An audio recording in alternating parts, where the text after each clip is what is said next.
Hierarchy is the control of visual information in an arrangement or presentation to imply importance.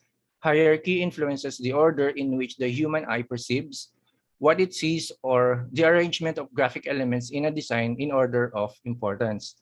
There are actually several principles of hierarchy, but I'm going to teach you the one that I think the most important to me, since most of the designs I do are printed marketing collaterals. So ito talaga yung madalas kong nagagamit na design principle ever since I became a graphic designer. And this one is called the C pattern.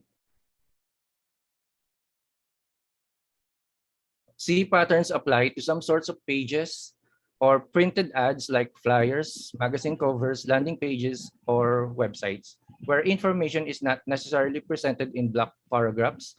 A reader's eye first scans across the top of the page. So let me show you an example. This is one of the ads that I designed with a C pattern in mind. So usually kapag nagbabasa tayo ng ads, saan ba tayo unang tumitingin?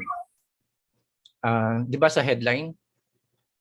Yung iba sa pictures, but I believe most people sa headline talaga para malaman natin kung para saan yung ad. So dito sa topmost part of the ad,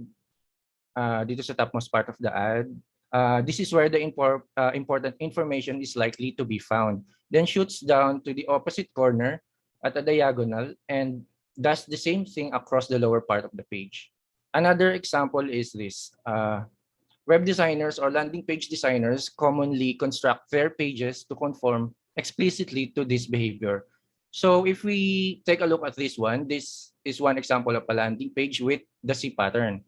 So if you want to read the headline to see what's the landing page is all about, and then you'll take a look at the other side to see what's in it for me.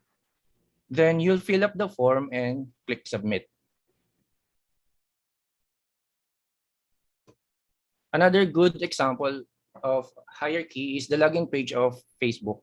So kunyari, first time mong nakita yung page na to, hindi mo pa alam ang Facebook. First, you'll want to make sure what is this website is all about.